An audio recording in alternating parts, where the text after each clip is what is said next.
Including Indigenous peoples strengthens Canada's economy now. It opens trade and investment now, creates innovation now, helps address climate change now, and builds an inclusive society now.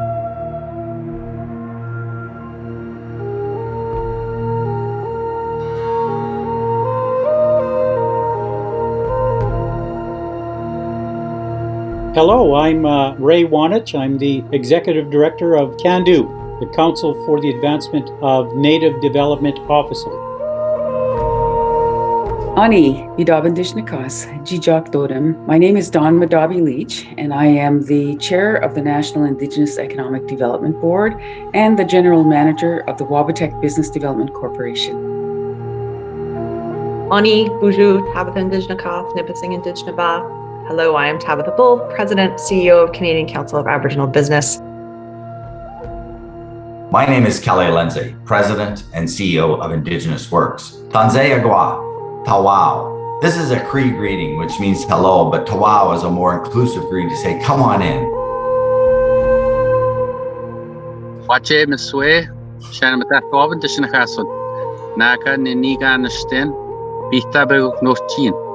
My name is Shannon Matadawaba, and I'm the CEO for the National Aboriginal Capital Corporations Association.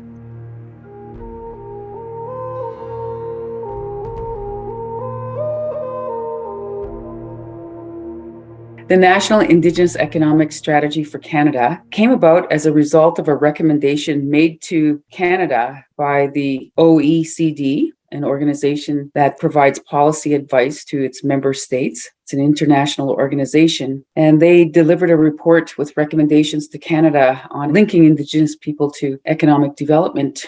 A few things about this report that are so strategic, really, is that so many Indigenous leaders came together to write this report together. As Indigenous people, we need more ownership in business, and we're starting to see that being developed. The strategy has been developed because it's been a long overdue process. Every gathering that Indigenous people have and talking about economic development. And this report gives you 107 actions that can really support economic reconciliation in this country. How do we create that collective impact, that directional plan together? And how can this be Indigenous-led by Indigenous leaders and Indigenous institutions? It's a real turning point for our country. I'm very optimistic in what we're doing now, what we're going to do in the present.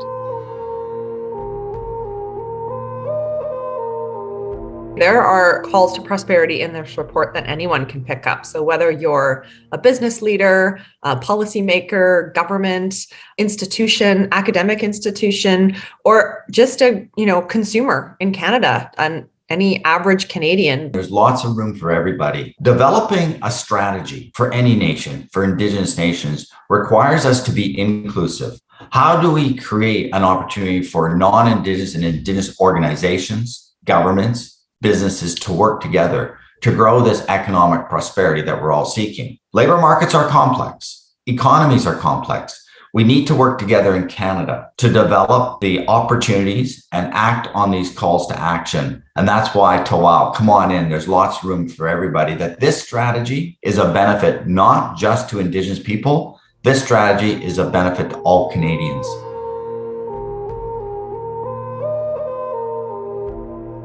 The National Indigenous Economic Strategy is long overdue. The Indigenous people have been talking about wanting to create their own strategy for many years. The report does a really great job of providing that bit of history and context so that the reader can understand, how did we get here? Why is this important? But in the same vein, also gives that bit of history and that bit of education, but then really talks about where are we going to go from here? In the document, we have 4 strategic pathways. There's peoples, lands, infrastructure, and finance. And along with that, we developed 107 calls to economic prosperity. So this document builds on the UN Declaration on the Rights of Indigenous Peoples, as well as the calls to action in the Truth and Reconciliation Commission report, and along with some of the outstanding recommendations from the Royal Commission on Aboriginal Peoples. For the pillars of people, land, infrastructure, and finance, the recognition is that we can't move forward with prosperity without addressing each of those pillars. Our population is growing at 4 times that of the Canadian population. So that's an untapped source. There's definitely some that are going to be easier to achieve. And, from our perspective at CCAB, of course, calls to prosperity around procurement. There's a call to prosperity specifically around creating a gateway for Indigenous entrepreneurs to be able to really understand where are the supports for their businesses and how do they work for their businesses. When we grow social and economic capital, we're going to create these opportunities around land, infrastructure, people, and finance. Those are the 4 pillars of the strategy. What's very unique about this is that when Indigenous people think about economies, they think about all of these components.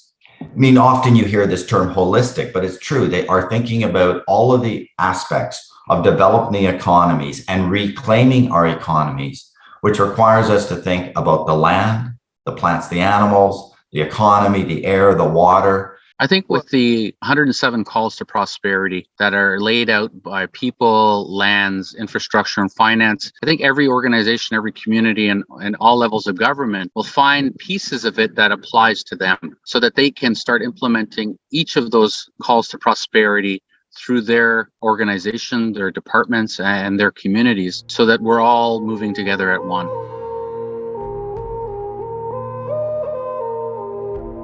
There was a story about a non-Indigenous person asking an elder, that bush over there and your community, why isn't there any skyscrapers? Why isn't there any huge development? And the elder said, what you see over there with that bush is perfection. There's no maintenance. It grows on its own. It's beautiful. It's perfect. We don't want to build a Palace of Versailles there that's going to take money to maintain, and it's not our cultural way. It's not culturally appropriate. You're always going to meet people that push back, that don't believe the history or don't want to accept the history. And that's where we're going to get to the hurdle of ensuring that we're able to move forward on each of these calls to prosperity. And, sometimes those type of responses about this isn't important or the history isn't true are disappointing, appalling sometimes, but it also solidifies the purpose of this report.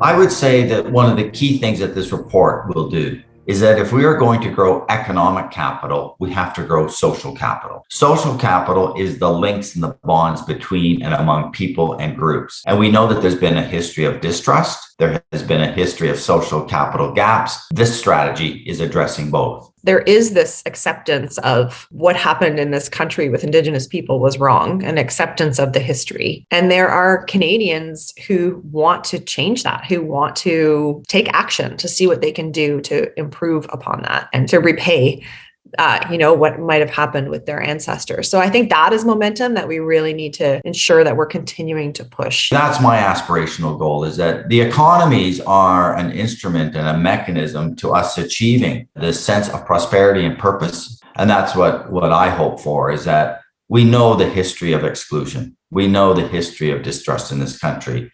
We need to change and create new chapters of success. We need to write new chapters of opportunity and hope. And to me, this strategy, the first one ever created by Indigenous leaders and institutions across this country, is the starting point.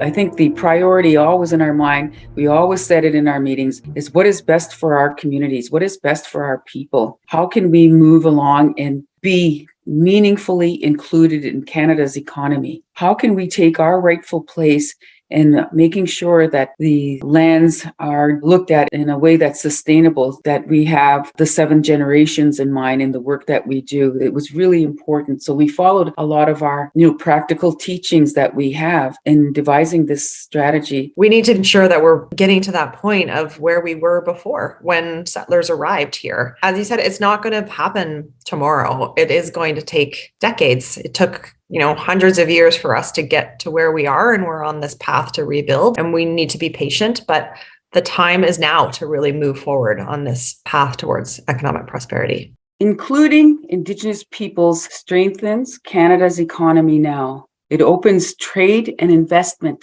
now, creates innovation now, helps address climate change now and build an inclusive society now.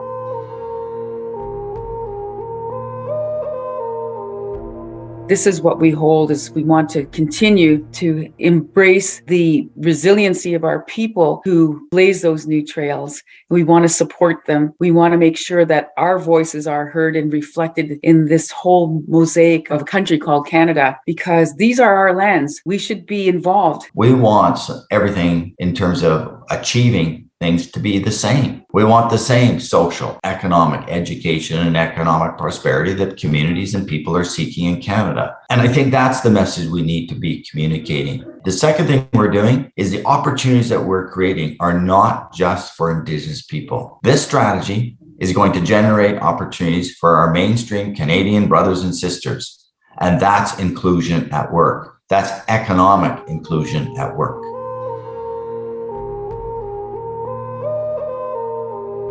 What we're trying to create at NACCA as a business hub so that an entrepreneur can go through a learning journey and know that they are going to be supported the whole way through. When I call myself an Empower Mentor, I'm trying to give all Indigenous people the opportunity to look at entrepreneurship as an opportunity for their success in the future by ensuring that the capital is there, and that's always been a barrier, that to ensure that the systemic discrimination that they have to face is reduced, or we have other systems in place to ensure that the services are equitable, to ensure that they feel empowered, that they have the capacity and the training available to them so that they understand. Right now, there's no system of business training that's available to everybody in one spot.